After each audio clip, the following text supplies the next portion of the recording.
appreciate it. All right, so first we're going to hear from Amber, and unfortunately Amber was not able to make the presentation today, but she did record a fantastic video on how she is able to use Padlet to empower her students. So we'll go ahead and watch that. It's about 15 minutes, but it's a fantastic video that Amber has made for us. And I'm going to make that full screen.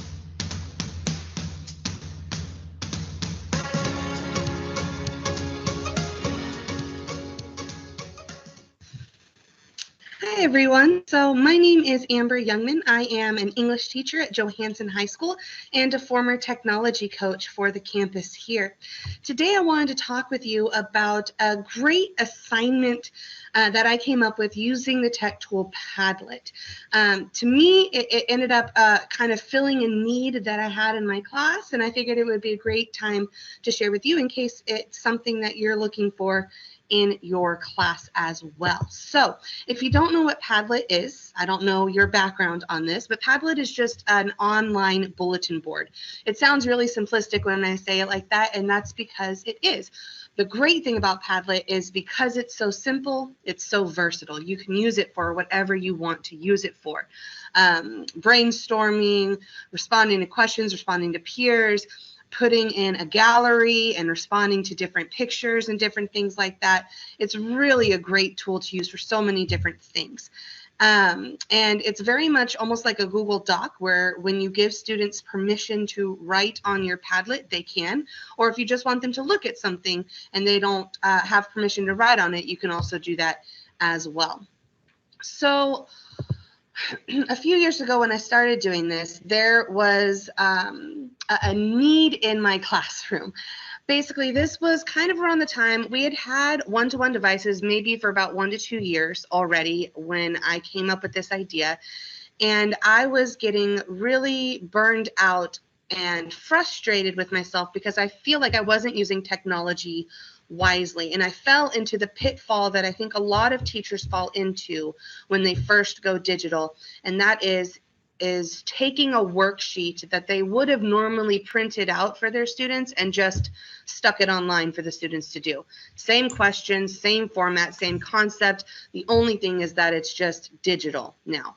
And I fell into that trap too, and sometimes I still use that because it's convenient and it's just what I need my students to do.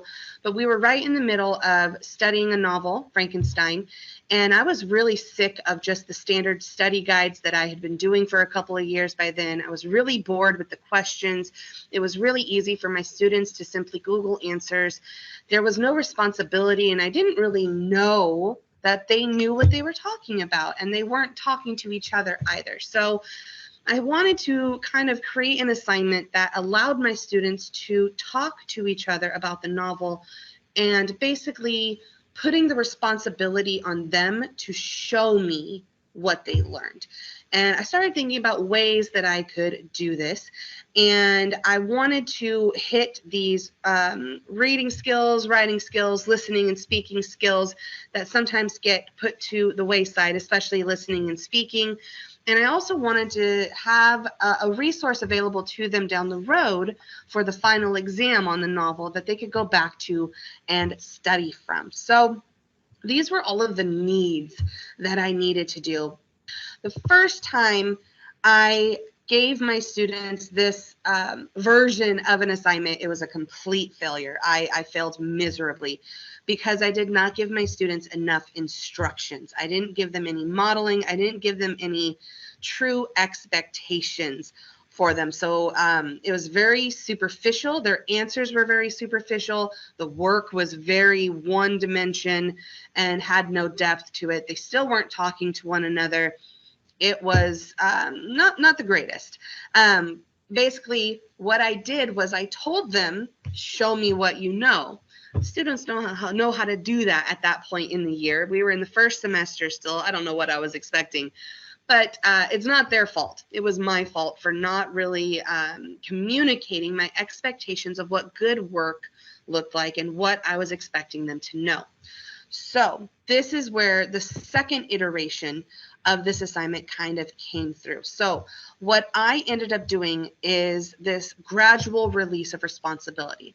I created a blank Padlet template that had the topics and questions that I wanted my students to respond to. Very similar to the study guide that we had been doing in the past, but in a whole new format, all right? And every student in the group that I placed them in small groups in my class, about 5 to 6 groups per class overall, each student had to respond at least once to each question. So this way, the students are actually sharing the work of the bulk load of the work there, and they were able to add on, respond to one another, do whatever it is. And the thing is that there could be no repetitions, okay? So no repeated answers. They could not say the same thing or have the same idea as another peer. So that meant that they really had to talk to one another and communicate who is doing what on this Padlet to create this study guide. And it ended up being a resounding success. I was hearing conversations from my students that I had never heard before. So I wanted to show you an example of what this blank template looks like, and then how it's kind of changed over the years. So what I did in this first one was what you see here. I created this Padlet template and I kind of made these questions. So I'm asking them to identify the major events. Not only do they have to not have any repetitions of the major events, so they had to talk to one another about what event belonged there, but they also had to put them in chronological order. What a great review for a chapter, right? Important quotations, characterization, all of these different questions I'm asking. And then I gave my students the permissions to write and respond to these, and they were able to do so. This has changed kind of a little bit as I've gone. I find that this actual format here is a little bit too messy and kind of all over the place. So what I do now, let me go ahead and show you, is when I'm ready to do this type of assignment with my students, I go into Padlet and I really like using this shelf template right here. I think it organizes the information a little bit better. And so I'm going to go ahead and just call this Study Guide Group 1. G1 for group 1. You can change the wallpaper, the background. I like changing different things here and there. What you want to make sure that you have is the attribution. Your students are going to be logged in, and you want to see who is posting what. If you don't have the attribution, you can't see who's really posting what. You don't have to require approval. You may want to filter profanity if you have that kind of class. I know sometimes I have that kind of class. But when you require approval, I'm going to show you what I mean by that in a little bit. If you really don't trust your class, require approval, but that means you literally have to approve every single post, which is not the best. When I go ahead and click next, it's ready for me to start posting. And so I put down the topics I want my students to be discussing. So important characters, major events might be another one. And I would go so on and so forth.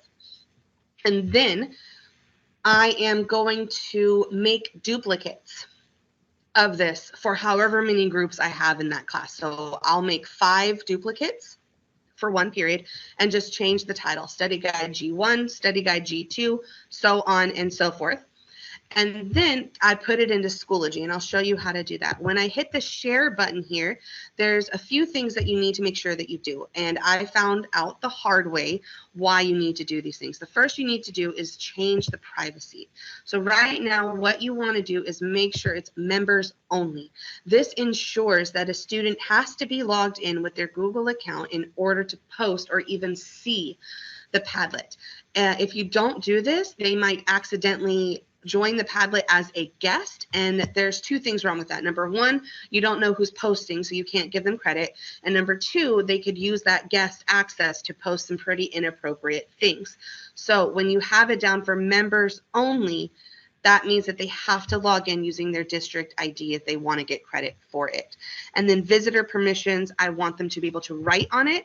I don't want them to edit. I don't want them to just read. I want them to write. I'm going to go ahead and save that.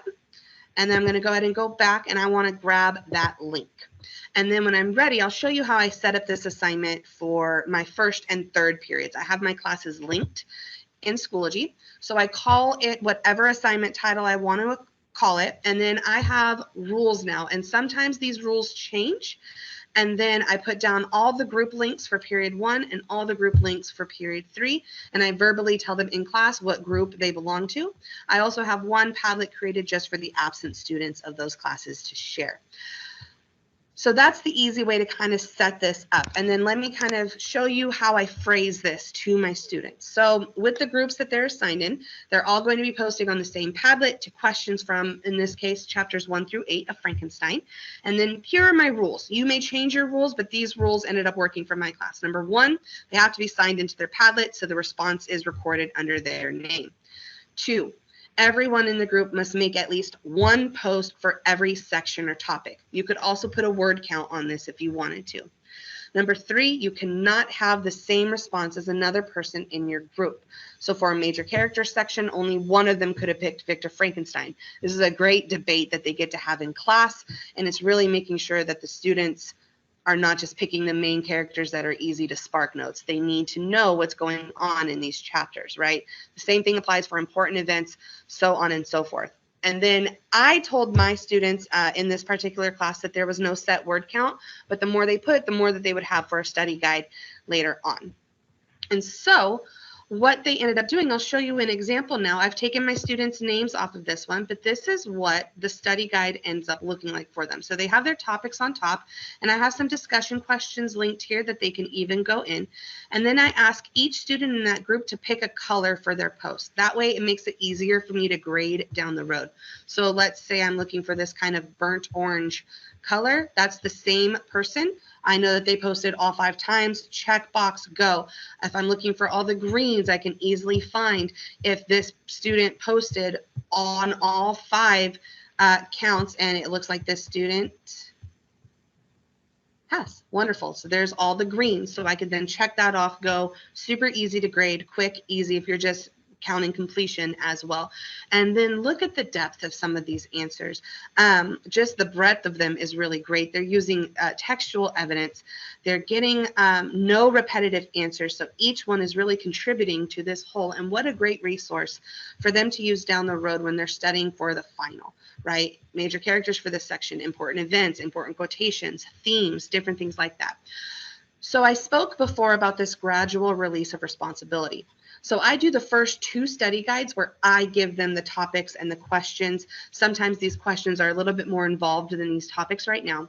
And then in the final study guides for this novel, I just give them a completely blank Padlet and I let them be the moderators.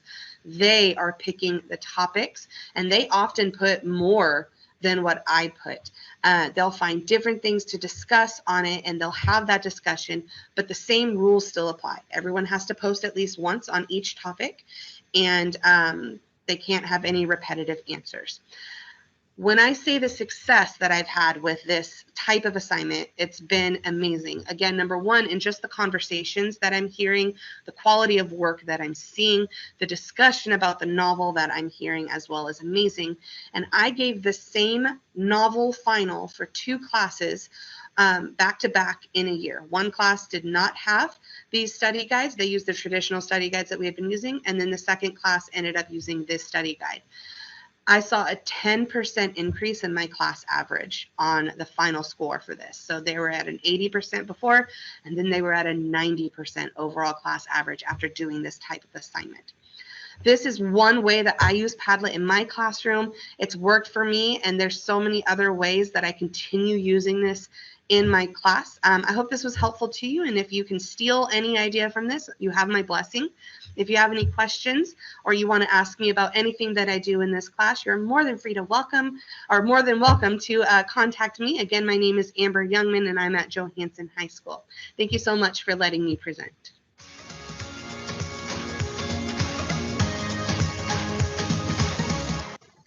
All right, so that was Amber's presentation.